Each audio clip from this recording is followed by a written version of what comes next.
Assalamualaikum warahmatullahi wabarakatuh.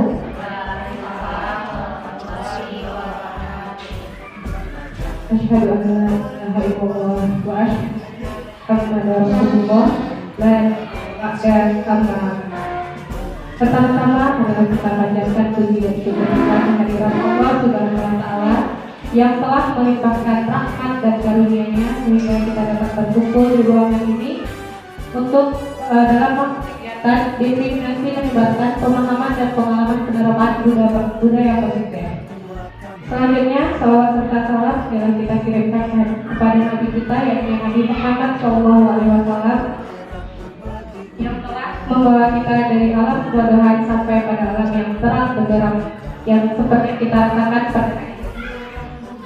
pada yang terhormat Ibu Sonia Anggreni selaku Kepala Sekolah SDN Negeri 50. Selanjutnya rekan-rekan Bapak Ibu SDN 51 PMU.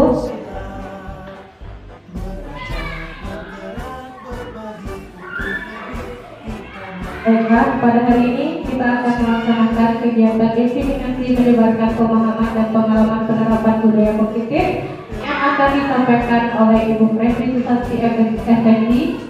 Kepada Ibu Revi Susanti Effendi, kita persilakan.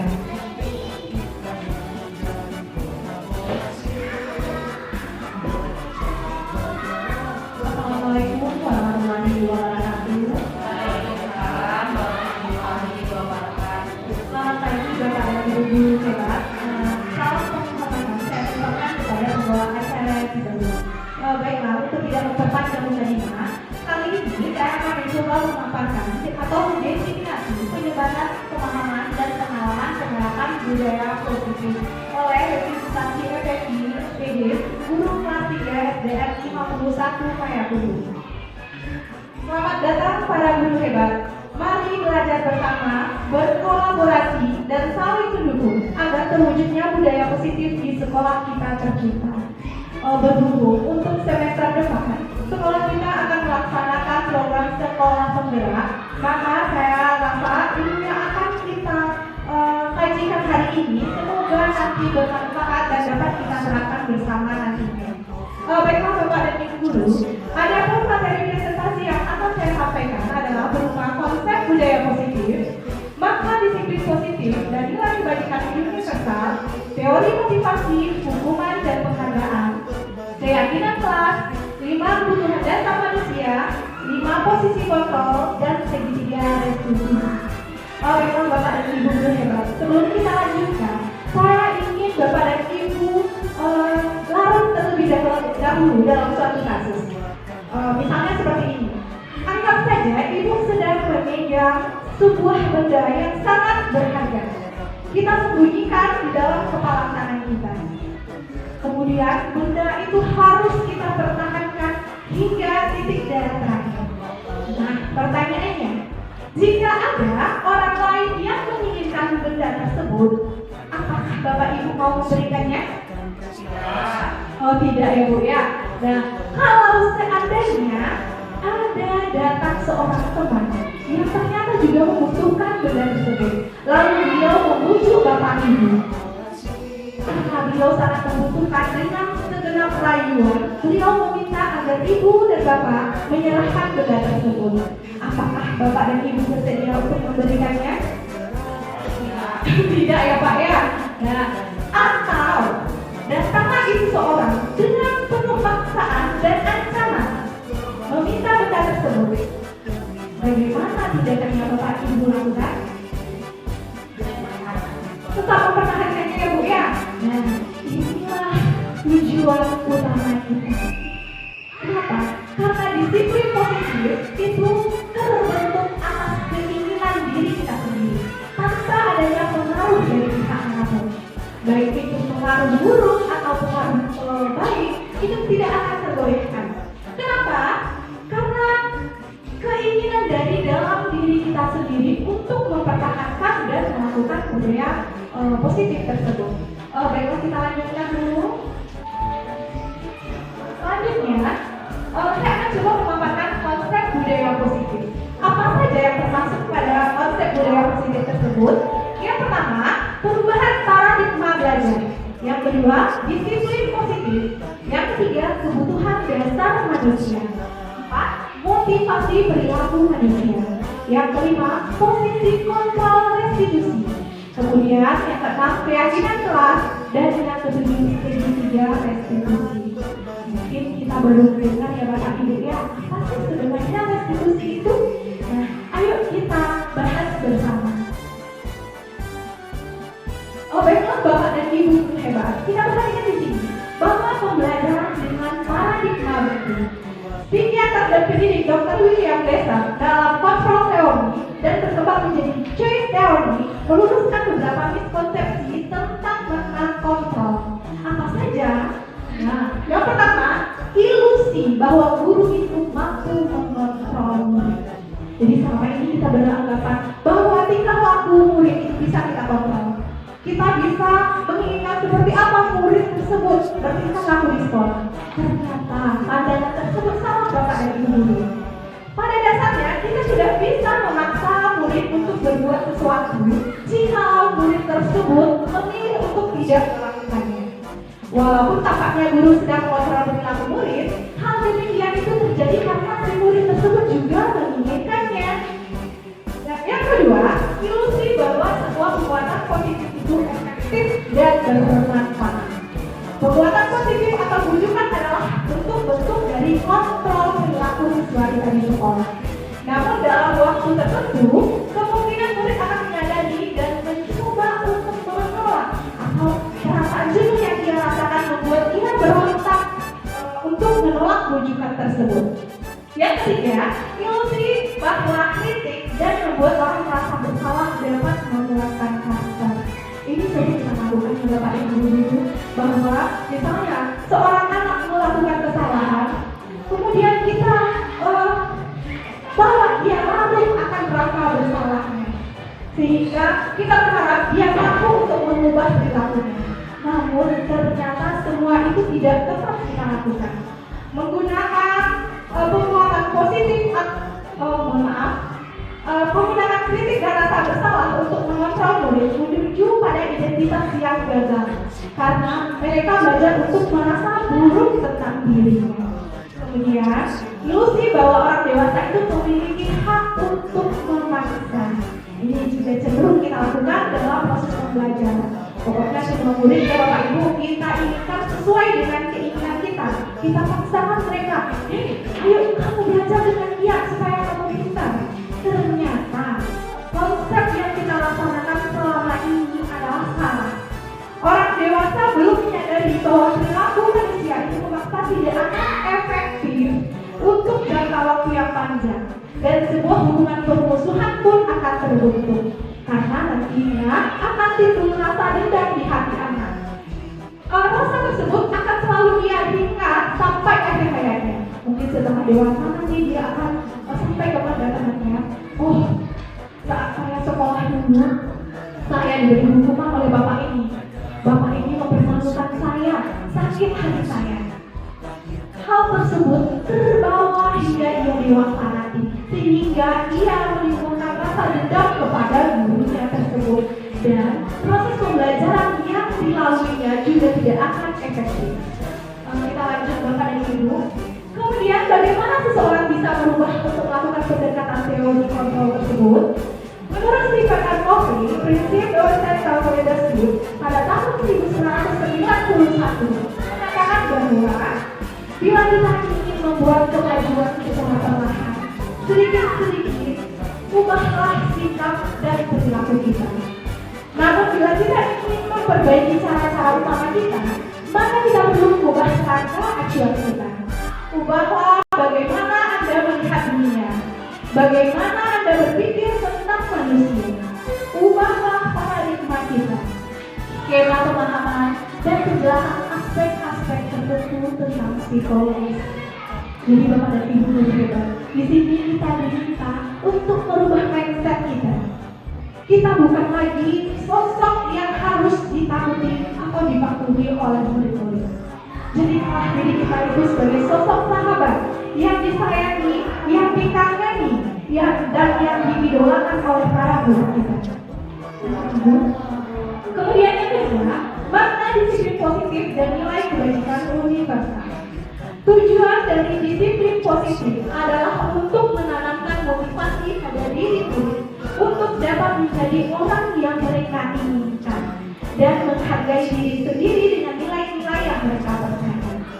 Ketika kita sedang memiliki motivasi tersebut, berarti mereka telah memiliki motivasi intrinsik yang berdampak dalam jangka yang panjang, dan motivasi tersebut tidak akan terpengaruh dengan adanya hukuman ataupun hadiah. Ini berkaitan dengan kegiatan yang kita lakukan di awal tadi Bapak dan Ibu, bahwa jika murid tersebut melakukan disiplin positif atas keinginannya sendiri, kesadaran dirinya sendiri, kemauannya sendiri, maka insya Allah disiplin tersebut akan berlangsung secara konsisten dan akan diterapkan dalam jangka waktu yang lama. Karena apa? Karena mereka tidak akan takut kepada hukuman ataupun konsekuensi yang mereka terima.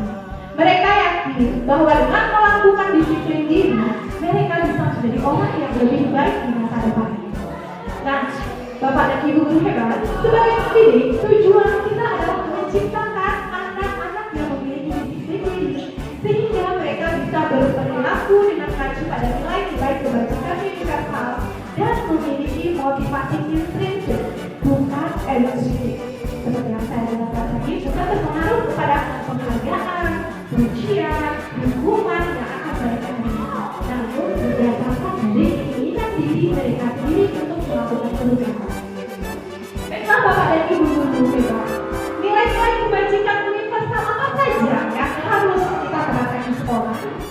Menurut Ki Hajar Dewantara dan Brian Joseph mengartikan bahwa disiplin itu sebagai bentuk kontrol diri, yaitu belajar untuk mengontrol diri agar dapat mencapai tujuan yang mulia. Adapun tujuan mulia ini mengacu pada prinsip atau nilai-nilai mulia yang dianut oleh seseorang atau yang diyakini oleh politik. Kemudian kita menamakan nilai-nilai tersebut dengan nilai-nilai kebajikan yang universal. Nilai-nilai ini merupakan payung besar dari sikap dan perilaku kita, atau yang merupakan fondasi kita dalam berperilaku, bertingkah laku dalam kehidupan sehari-hari. Nah, Bapak dan Ibu guru hebat, salah satu nilai-nilai kebajikan yang ingin dicapai oleh setiap anak Indonesia yang sesuai dengan kurikulum merdeka yang akan kita terapkan nantinya, itu adalah nilai-nilai kebajikan profil pelajar Pancasila. Di sini dapat Bapak dan Ibu lihat ada 6 dimensi yang ingin kita capai yang ada dalam diri murid kita. Apa saja? Yang pertama adalah beriman dan bertakwa kepada Tuhan Yang Maha Esa serta berakhlak mulia. Yang kedua, kita juga menginginkan murid kita itu berpendidikan global. Ia mampu menghormati suku bangsa dari daerah lain, mampu menghargai dan mampu merasakan bahwa mereka itu satu, yaitu sama-sama anak Indonesia. Selanjutnya, dimensi yang kita inginkan ada dalam diri anak kita adalah dimensi bergotong royong. Di sini kita menginginkan mereka itu selalu berkolaborasi untuk melakukan segala kegiatan keberpihakan. Nah, disinilah nanti akan muncul rasa dalam diri anak itu bahwa mereka selalu dibutuhkan dan diterima di dalam komunitas belajar. Berikutnya yang keempat, dimensi kreatif. Nah, inilah yang sangat kita inginkan ada pada diri anak. Seiring dengan kemajuan teknologi dan ilmu pengetahuan, anak sudah memperoleh banyak sekali ilmu dari Google ataupun YouTube. Nah, dari YouTube yang mereka peroleh, mereka bisa berkreativitas. Misalnya, anak-anak zaman sekarang sudah canggih-canggih ya Ibu ya, sudah pandai mengamalin TikTok, sudah bisa bikin akun YouTube sendiri. Nah, ini kita arahkan bagaimana caranya supaya mereka bisa mensukseskan tujuan pembelajarannya melalui sosial media yang mereka lakukan. Bukan sekarang mata-mata anak kita yang dilakukan di TikTok itu goyang-goyang yang lagi viral ya Bapak Ibu ya. Nah, sekarang kita bimbing anak kita. Contohnya saja, kemarin waktu di kelas 4, saya sudah pernah mengupload video pembelajaran, yaitu berupa nyanyian tentang rumus segitiga, rumus luas dan melilit segitiga, persegi panjang dan persegi. Kemudian saya upload di dalam akun media sosial TikTok saya, dan itu menggabungkan mereka luar biasa. Gila sekali mereka. Wah, kita bisa tampil ya, bisa dilihat oleh orang lain.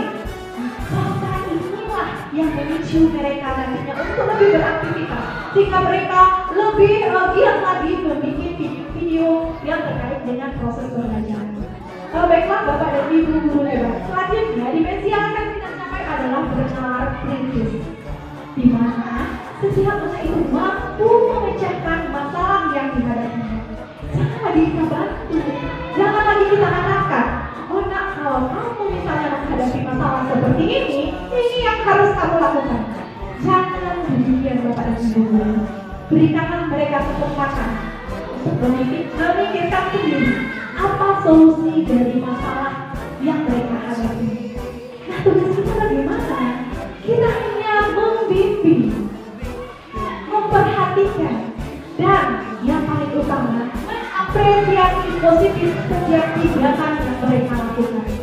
Karena dengan apresiasi tersebut akan menambah motivasi siswa untuk melakukan hal yang lebih baik di kemudian hari. Kemudian, Bapak dan Ibu guru hebat, dimensi berikutnya adalah dimensi mandiri. Mereka mampu melakukan apapun itu dengan kekuatan yang ada pada diri mereka sendiri, tanpa berharap bantuan dari orang lain. Dan yang mungkin itu 6 dimensi yang kita inginkan ada dalam diri murid-murid kita. Dan inilah yang dinamakan dengan nilai-nilai kebajikan universal berupa profil pelajar Pancasila. Kita lanjutkan Bapak dan Ibu guru. Ada teori motivasi, hukuman, dan penghargaan. Kita cenderung menyimpulkan bahwa motivasi, hukuman, dan penghargaan itu hampir berbeda. Bukan hanya itu Bapak Ibu guru. Sebenarnya ketiga poin ini berbeda sekali. Apa saja tiga motivasi perilaku manusia itu? Yang pertama, untuk menghindari ketidaknyamanan atau hukuman. Inilah yang memotivasi manusia untuk bersikap, berperilaku dan bertingkah laku, karena mereka tidak ingin dihukum. Yang kedua, untuk mendapatkan imbalan atau penghargaan dari orang lain. Contohnya, murid-murid kita cenderung mau menyelesaikan, misalnya kita beri beberapa soal, aku bisa bu, kenapa? Karena dia mengharapkan ujian, dia mengharapkan itu Bapak dan Ibu guru, dia mengharapkan bahwa dia diakui, wah aku murid yang sangat pintar di kelas ini, aku mampu tampil ke depan. Nah, ini tidak boleh ditawari. Kemudian ada lagi motivasi perilaku manusia untuk menjadikan orang yang mereka inginkan dengan harga diri sendiri dengan nilai-nilai yang mereka percaya. Nah, berikutnya ada hukuman, konsekuensi, dan retribusi. Apa sih makna ketiga kata tersebut? Dalam menjalankan peraturan atau keyakinan kelas maupun keyakinan sekolah, bila terjadi suatu pelanggaran, tentunya sesuatu pun harus terjadi. Tindakan terhadap suatu pelanggaran pada umumnya berbentuk hukuman atau konsekuensi.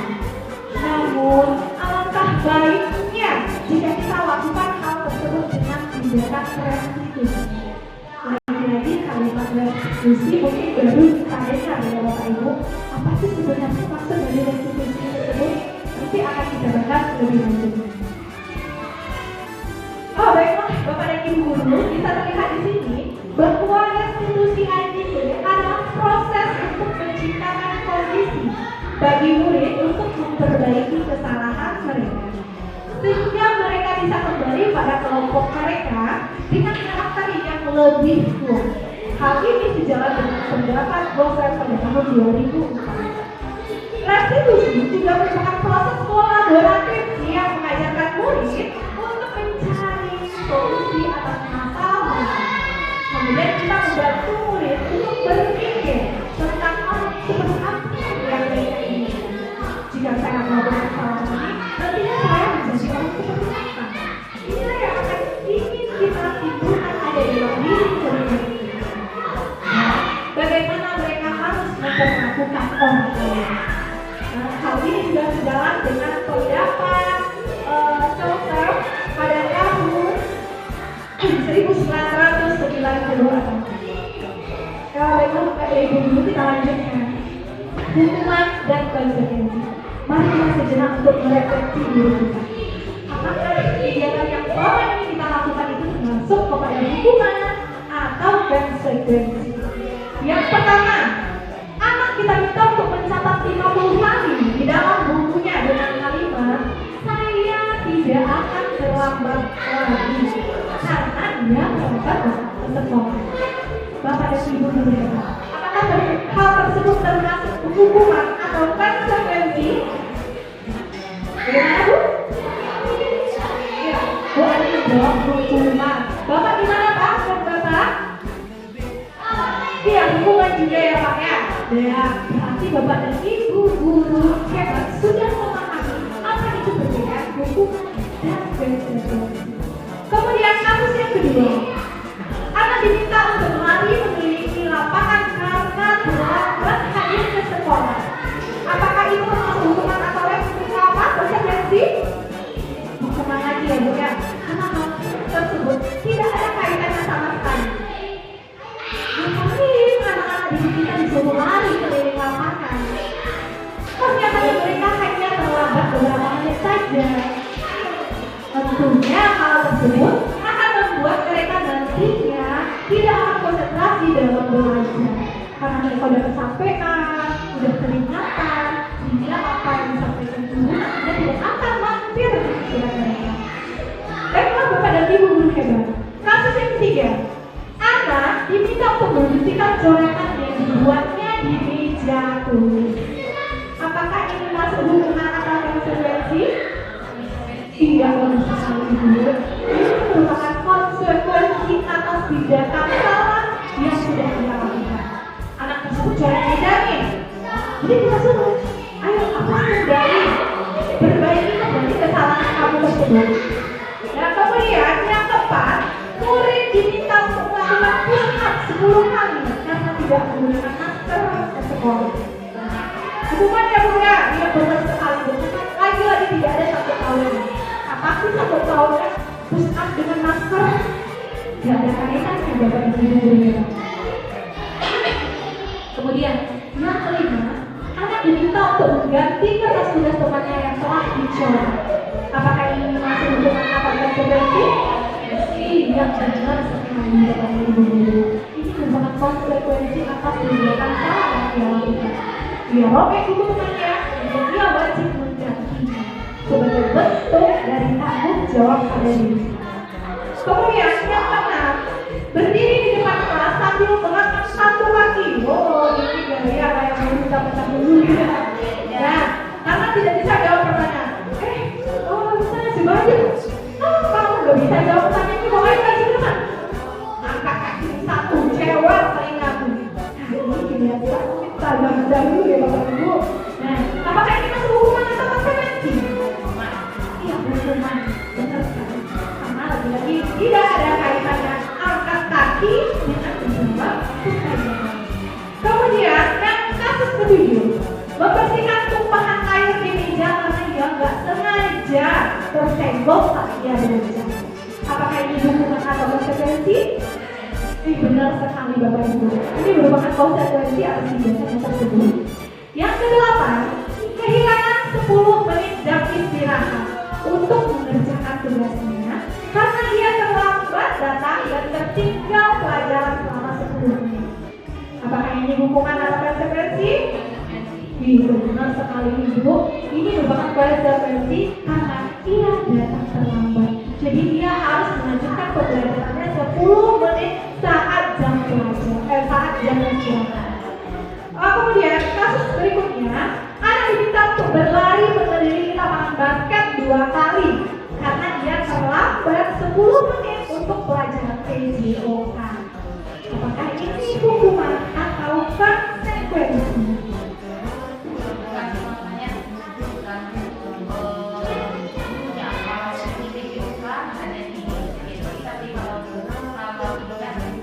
Iya, benar sekali. Nah, hal ini tergantung dengan tujuan pembelajaran kita. Apakah saat itu pembelajaran yang dilakukan guru melakukan pemanasan keliling lapangan dahulu, kemudian anak yang terlambat tadi kita suruh keliling pulang lagi, itu termasuk konsekuensi juga yang harus kita terima. Nah, yang terakhir, membersihkan WC sekolah karena menggunakan pensil kawannya. Apakah itu hukuman atau konsekuensi? Hukuman, benar sekali Bapak Ibu. Wah, luar biasa sekali pemahaman kita ternyata ya Bapak Ibu. Semoga dengan apa yang kita pahami hari ini, kita bersiap untuk menyongsong kurikulum IDK yang insya Allah akan kita laksanakan pada bulan Januari. Maju terus dulu hebat SDN 51 Paya Putih. Yuk kita lanjut berikutnya. Yang keempat, yang kedua adalah keyakinan kelas. Apa sih itu keyakinan kelas?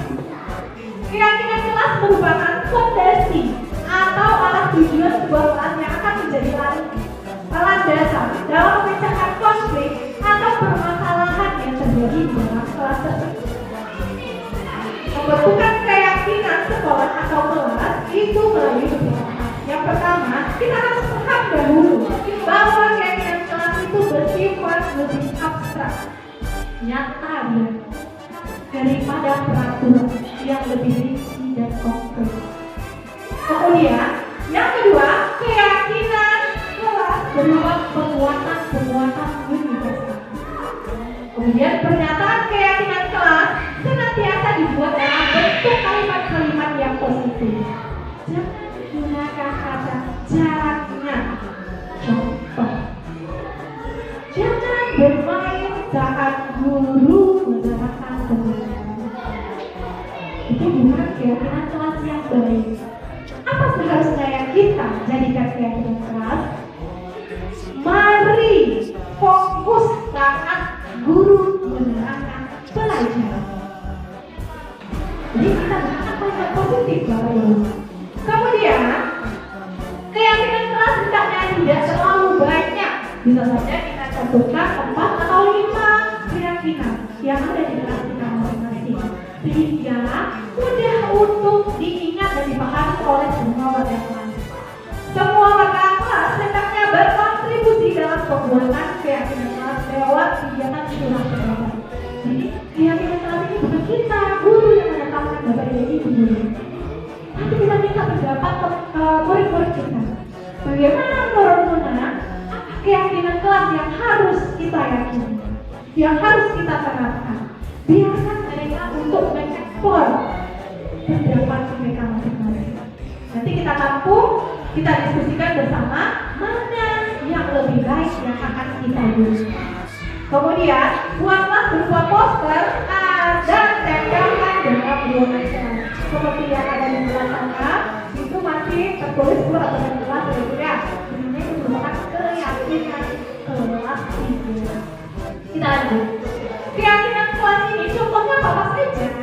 Ini contoh keyakinan kelas 3 yang sudah kami rancang bersama murid-murid kelas ini. Yang pertama, belajar dengan hati yang bergerak. Ini harus lihat dalam diri. Jika mereka belajar dengan gembira, maka pembelajaran itu akan terasa menyenangkan dan bermanfaat. Yang kedua, mereka harus saling menghargai antar sesama. Senantiasa melakukan yang terbaik, berkomitmen mengerjakan tugas sampai selesai, dan senantiasa membantu teman yang membutuhkan. Baik Bapak dan Ibu guru, kita lanjut. Yang kelima, kebutuhan dasar manusia. Sebenarnya ada 5 kebutuhan dasar manusia itu. Yang pertama yaitu kebutuhan untuk bertahan hidup. Maksudnya di sini adalah kebutuhan yang bersifat fisiologis untuk bertahan hidup, misalnya tentang kesehatan, tentang keinginan memiliki rumah, dan keinginan untuk mendapatkan makanan. Kebutuhan biologis sebagai bagian dari proses reproduksi, termasuk kebutuhan untuk bertahan hidup. Adapun komponen psikologis pada kebutuhan ini meliputi kebutuhan akan perasaan aman yang dirasakan oleh seseorang. Yang kedua, kebutuhan dasar di manusia adalah kebutuhan kasih dan rasa diterima. Kebutuhan ini dan tiga kebutuhan berikutnya adalah kebutuhan psikologis. Kebutuhan ini meliputi kebutuhan untuk memberi dan menerima kasih sayang, serta kebutuhan untuk merasa menjadi bagian dari satu kelompok, seperti yang sudah saya jelaskan sebelumnya. Kemudian kebutuhan yang ketiga adalah kebutuhan penguasaan. Bapak dan Ibu guru, apa sih maksudnya kebutuhan penguasaan tersebut? Yaitu kebutuhan pengakuan atas kemampuan seseorang.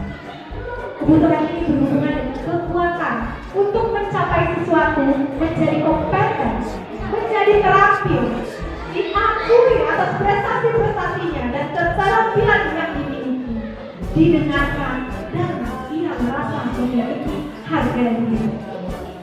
Lanjut, kebutuhan berikutnya adalah kebebasan atau kebutuhan akan pilihan.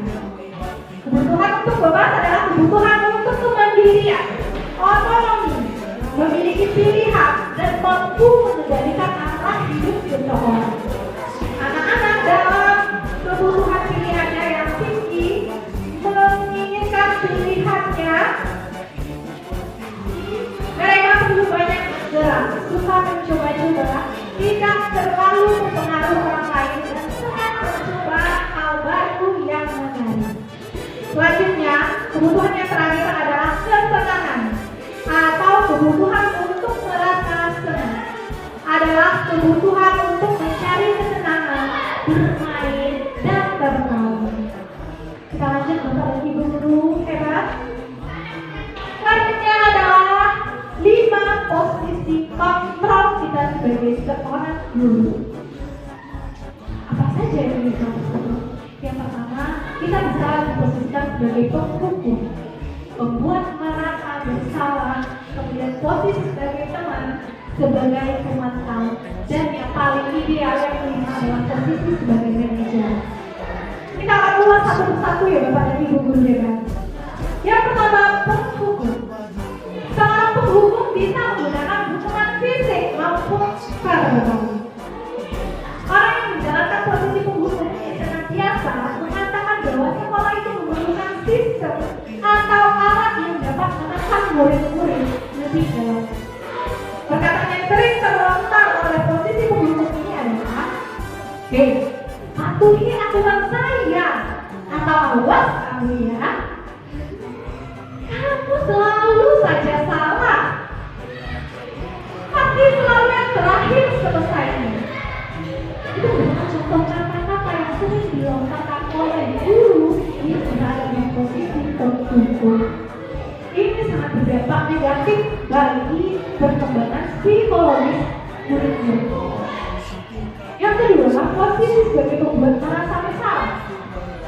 Pada posisi ini biasanya guru akan bersuara lebih lembut, guru akan menggunakan sehingga yang membuat orang lain merasa tidak nyaman, bersalah, dan rendah diri. Di posisi ini, murid akan memiliki penilaian diri yang buruk tentang dirinya. Mereka merasa tidak dihargai dan telah mengecewakan orang-orang yang menyayanginya. Ada contoh perkataan yang sering keluar pada posisi pembuat merasa bersalah ini adalah, "Ibu sangat kecewa sekali dengan kamu. Gimana coba kalau orang tuamu tahu kalau kamu berbuat begitu?" Nah, posisi kontrol yang ketiga adalah sebagai teman. Guru pada posisi ini tidak akan menyakiti muridnya, namun ia akan tetap berupaya mengontrol murid melalui persuasi. Posisi ini bisa berdampak positif dan negatif. Positifnya adalah terjadi hubungan baik antara guru dan murid tersebut. Dan negatifnya, jika kita suatu saat tidak melakukan pembelaan atau tidak membantu murid tersebut, maka ia akan merasa uji. Nah, perkataan yang sering terlontar jika berada dalam posisi ini adalah, ayo bantulah demi Bapak ya kan? Ayo, ingat tidak bantuan Bapak selama ini? Ya sudah, tidak apa-apa. Nanti bantu kamu menjayakan masalah tersebut. Ini contoh perkataan yang sering terlontar jika kita merasa berada di posisi sebagai pemimpin. Lanjut yang keempat, posisi kontrol pemantau.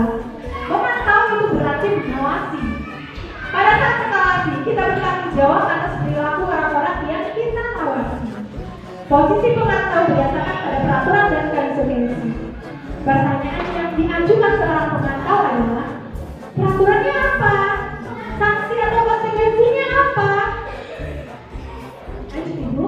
Dan yang terakhir, inilah yang paling ideal yang harusnya kita terapkan dalam proses pembelajaran kita. Apa itu Bapak dan Ibu guru? Yaitu posisi kontrol sebagai manajer. Posisi terakhir manajer ini merupakan posisi di mana guru berbuat sesuatu bersama dengan murid. Kita adakan kolaborasi dengan murid, mempersilahkan murid untuk mempertanggungjawabkan perilakunya, mendukung murid agar dapat menemukan solusi atas permasalahan tersebut.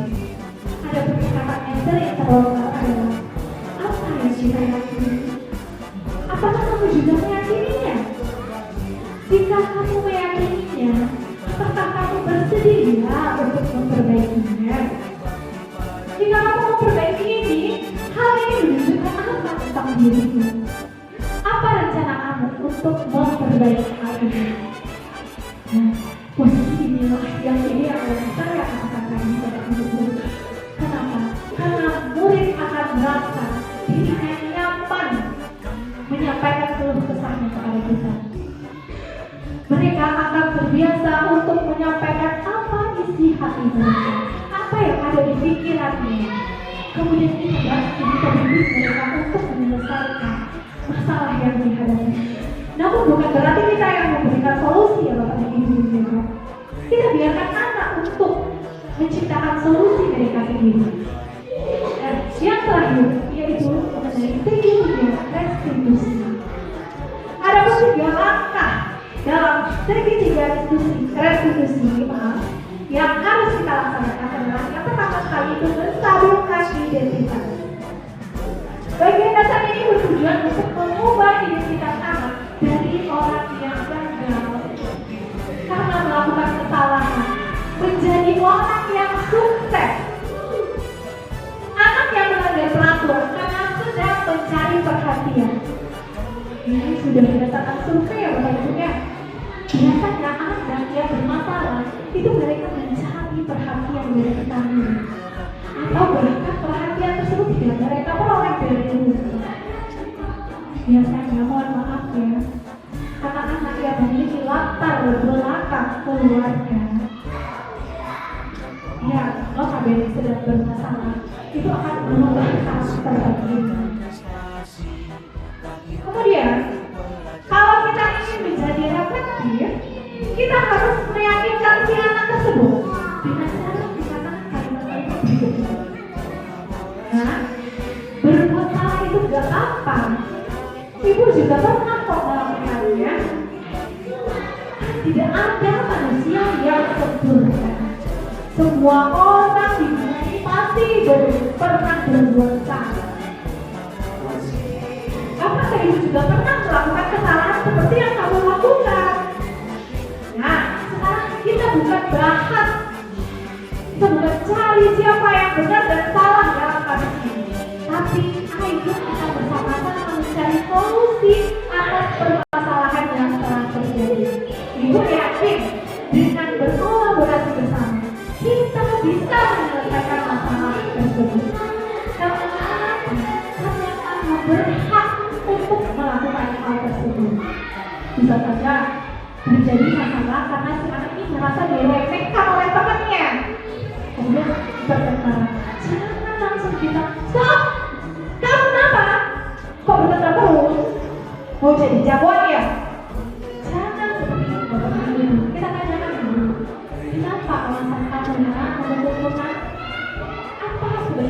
terjadi. Apakah tindakan kamu sudah benar? Bagaimana cara kamu menceritakan? Inilah yang harus kita lakukan dalam posisi kontrak sebagai pengajar. Yang kedua, tindakan berikutnya adalah kita harus memvalidasi tindakan yang salah. Setiap tindakan kita ini dilakukan dengan satu tujuan, yaitu untuk memenuhi kebutuhan dasar kita. Ada 5 tadi kebutuhan dasar manusia yang dapat umumnya. Kemudian, seorang guru juga dapat memahami teori kontrol, pasti akan mengubah pandangannya dari teori stimulus respon ke cara berpikir yang lebih proaktif, yang dapat mengenali tujuan dari setiap tindakan yang dilakukan oleh murid-muridnya. Bapak dan Ibu guru hebat, berikut ini merupakan kalimat-kalimat yang akan kita katakan dengan nada tanpa menghakimi, akan memvalidasi kebenaran. Kita harus terapkan nada yang bikin anak berkesempatan nyaman untuk mengutarakan isi hati. Contohnya, padahal kamu bisa melakukan hal yang buruk dari ini. Kamu pasti punya alasan mengapa melakukan ini. Kamu pasti bangga pada dirimu sendiri, sama karena kamu telah menghitung sesuatu yang berharga, yang penting bagimu. Dan kamu boleh mempertahankan sikap itu, tapi kamu harus mendapatkan sikap yang baru, yang lebih baik. Nah, langkah yang ketiga yaitu menanyakan keyakinannya. Teori kontrol mengatakan bahwa kita pada dasarnya harus motivasi secara internal, motivasi dalam diri kita sendiri. Ketika identitas sukses telah tercapai dan tingkah laku yang salah telah divalidasi, maka anak akan siap dihubungkan dengan nilai-nilai yang dia percaya dan berpindah menjadi orang yang dia inginkan. Ada pertanyaan-pertanyaan yang muncul nantinya adalah apa yang kita percaya sebagai kelas atau keluarga? Apakah menurutmu nilai-nilai umum yang telah kita sepakati? Apa bayangan kita tentang kelas yang ideal? Kamu mau nggak menjadi orang yang seperti apa? Apakah menjadi orang yang lebih baik atau tidak lebih buruk? Kita gali pendapat dari siswa kita tersebut. Dan Bapak dan Ibu guru hebat, kemarin saya sudah mencoba melakukan proses penerapan ini dan revisi. Jadi mungkin suara pada video ini agak keras ya Bapak dan Ibu karena saya ngomongnya keras. Sebenarnya kalau untuk penerapannya itu bisa digunakan dengan nada yang lebih yang dapat membuat murid-murid kita menjadi nakal. Seperti apa Kak contoh penerapannya? Mari kita putar video berikut ini.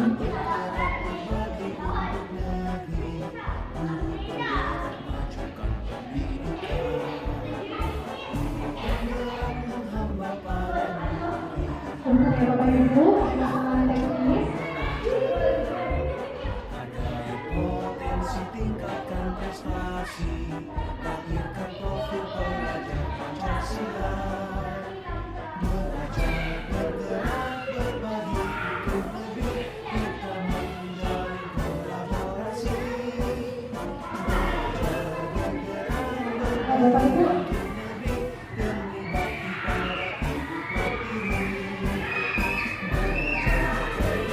Bisa bernyanyi bersama Bapak Ibu.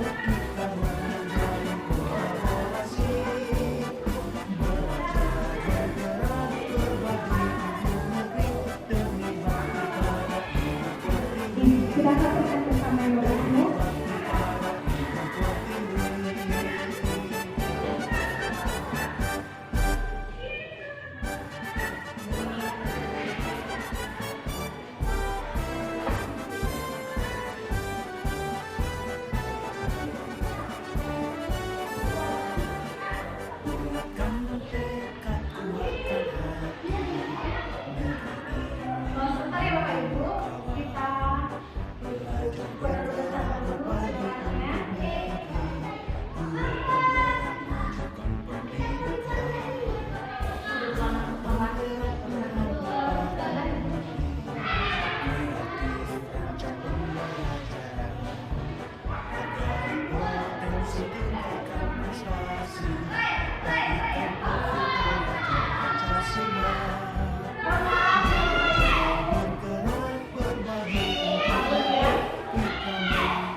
tidak terdengar.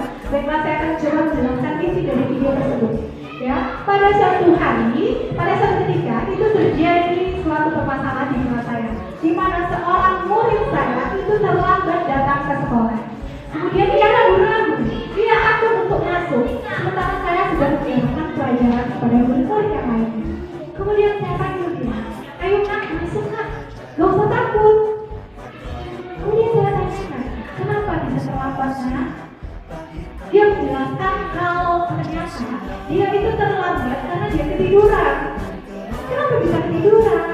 Karena tadi malam dia nonton TV hingga larut malam. Kemudian saya tanyakan kembali, keyakinan apa yang dia yakini? Kemudian apakah dia merasa kalau kegiatan yang dilakukannya itu apakah salah atau sembunyi? Kemudian saya tanyakan kembali, maukah kamu memperbaikinya? Bagaimana cara kamu memperbaikinya? Dan alhamdulillah, anak tersebut dari yang semula takut, ragu, karena dia takut nanti diberi hukuman, takut dikucilkan, takut dicemooh oleh teman-teman karena terlambat. Karena pendidikan yang kita berikan, karena kita melakukan positif control measure tadi, ia merasa tidak ragu, ia menjadi lebih nyaman dan hingga ia meyakini bahwa tindakannya tersebut adalah salah dan dia mau memperbaiki kesalahan tersebut dengan berjanji tidak akan menonton hingga akhir. Nah, ini kasus yang kedua baik lagi dulu.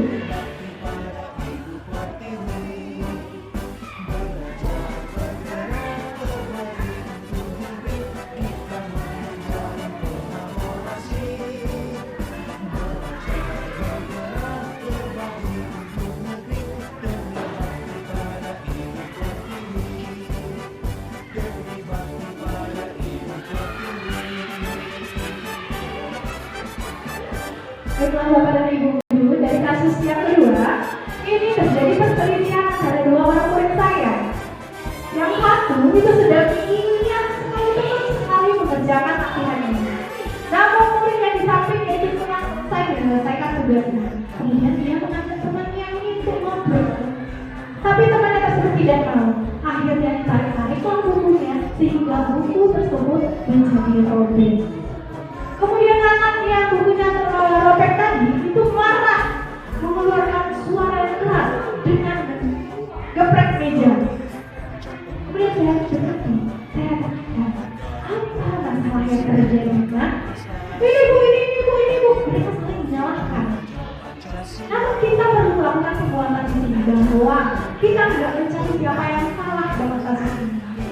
Namun kita berikan mereka keyakinan bahwa tindakan yang mereka lakukan itu adalah sama-sama salah. Karena yang pertama udah salah, dia meyakini dia salah karena belum mengganggu temannya, sahabat. Dan yang kedua juga nanti meyakini bahwa seharusnya dia nggak boleh marah, nggak boleh emosi. Apa yang terjadi Bapak dan Ibu Guru kita? Mereka berusaha mencari solusi terbaik atas masalah tersebut hingga mereka menyepakati bahwa buku temannya robek tadi akan segera diganti. Kemudian saya juga meminta tanggapan dari siswa-siswa saya yang sedang mengalami kasus tersebut. Dan bagaimana perasaannya jika ibu menangani permasalahan yang terjadi dengannya tanpa menghukum kamu, tanpa memarahi kamu. Nah, ini yang mereka lakukan Bapak dan Ibu Guru. Mereka merasa senang, mereka merasa nyaman, mereka menyadari bahwa mereka salah dan mereka berjanji akan memperbaiki kesalahan tersebut. Dan besok Bapak dan Ibu Guru mungkin hanya sekian pemaparan tentang pemahaman tentang penerapan budaya positif di sekolah. Nah, jadi nantinya jika Bapak dan Ibu masih belum paham, ayo kita bersama-sama berkolaborasi. Kita ciptakan terlebih dahulu yaitu keyakinan kelas. Bagaimana kita menciptakannya? Yang pertama kita harus sambil visi kelas kita. Kita mau kelas seperti apa? Kelas ideal seperti apa yang kita wujudkan? Ini kita rancang, bukan sendiri Bapak dan Ibu Guru. Kita libatkan mahasiswa kita. Mungkin hanya sekian, dan saya berharap seiring berjalannya waktu nanti kita bisa berbagi ilmu kembali sehingga kita sama-sama bisa menerapkan budaya positif tersebut di sekolah kita. Terima kasih atas segala perhatian Bapak dan Ibu guru. Salam guru penggerak, tergerak, bergerak, menggerak. Dan apabila guru semuanya bergerak, insya Allah Indonesia akan maju. Terima kasih. Wabillahi taufiq wal hidayah. Wassalamualaikum warahmatullahi wabarakatuh.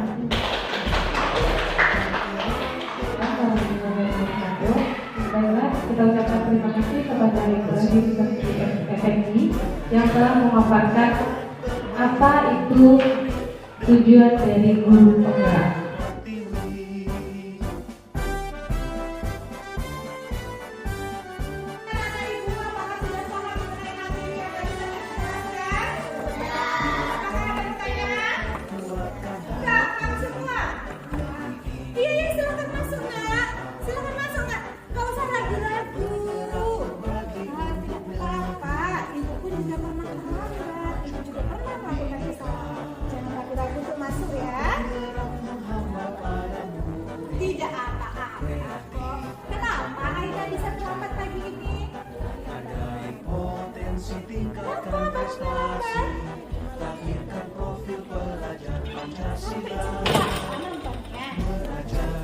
Waduh, sampai jam 10 kesempatan kali kelas kita bagaimana? Pastinya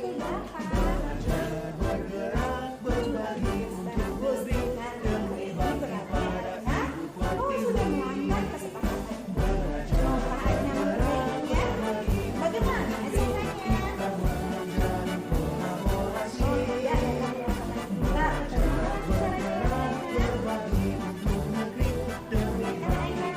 iya, nah,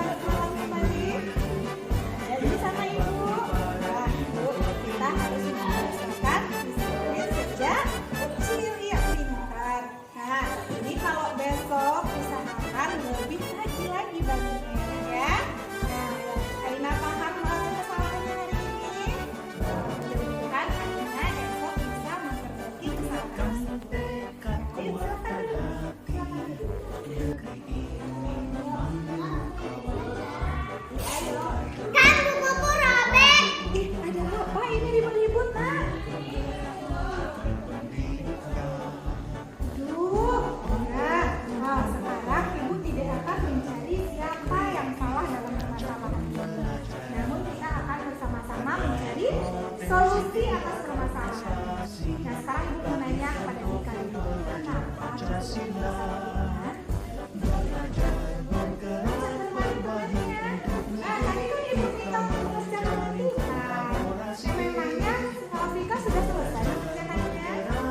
Kalau saya kira sudah selesai, nah coba Vika lihat temannya belum selesai mengerjakan latihan. Apakah boleh kita ganggu? Keyakinan kelas kita bagaimana, Nak? Pintar sekali. Kita harus belajar dengan sungguh-sungguh. Kemudian apa lagi? Oh, pintar. Kita nggak boleh ganggu teman saat belajar. Nah, apakah sekarang Vika menyadari kesalahannya? Maukah Vika memperbaikinya? Bagaimana caranya? Mau Vika menggantinya, Nak? Nah, kemudian bagaimana caranya lagi, Nak? Oh, pintar sekali. Nah, besok nggak boleh lagi ganggu temannya, Nak, ya. Kita harus membiasakan saling menghormati. Nah, sekarang Ibu tanya Sakira, apakah Sakira mau memaafkan kesalahan temannya? Ayo, Nak, saling memaafkan.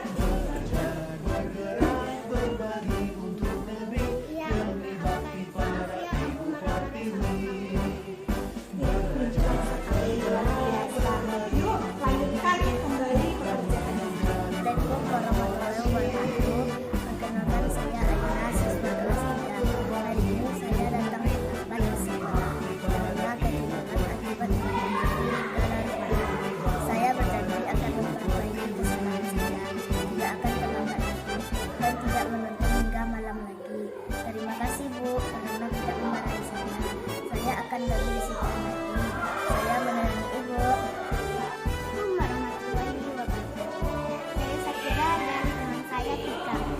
kami bertengkar karena buku saya robek saat sedang belajar. Vika mengajak bermain, tapi saya nggak mau. Akhirnya Vika menarik buku saya tinggal. Saya sadar sudah melakukan kesalahan. Saya berjanji untuk tidak mengulangnya lagi. Dan buku teman robek akan saya ganti. Terima kasih Bu Guru sudah membimbing kami untuk memperbaiki kesalahan tanpa memarahi kami. Kami sayang Ibu. Assalamualaikum warahmatullahi wabarakatuh. Perkenalkan, saya Sonia Anggraini SPD selaku Kepala Sekolah SDN 51 Payakumbuh. Saya sungguh mengapresiasi positif kegiatan diseminasi penyebaran dan penerapan budaya positif kepada seluruh rekan guru di sekolah kami. Diseminasi ini dilakukan oleh salah seorang guru saya yang bernama Ibu Revi Susanti Effendi SPD. Beliau sebagai salah satu calon guru penggerak angkatan 6 dari Kota Payakumbuh. Semoga ilmu yang telah beliau sampaikan dapat kami terapkan bersama dengan kolaborasi yang apik sehingga terwujudnya penerapan budaya positif di sekolah kami tercinta ini. Tentunya secara konsisten dan berkelanjutan. Terima kasih kami ucapkan kepada Ibu Revi Susanti atas kesediaannya memfasilitasi kami untuk memahami dan menerapkan budaya positif. Semoga ilmu tersebut menjadi amal jariah bagi kita semua. Amin. Tetap semangat ya Ibu Revi. Semoga kita dapat menjadi agen perubahan pendidikan di Indonesia. Akhir kata saya ucapkan wassalamualaikum warahmatullahi wabarakatuh.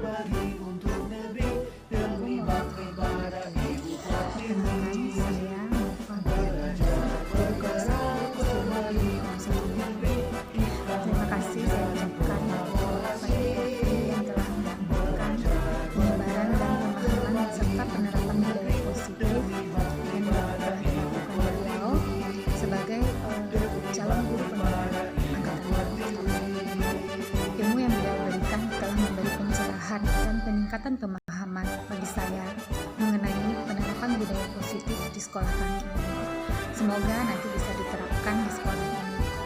Dan semoga kita semua dapat bekerja sama serta berkolaborasi untuk dapat mewujudkan penerapan budaya positif serta konsisten dan berkesinambungan.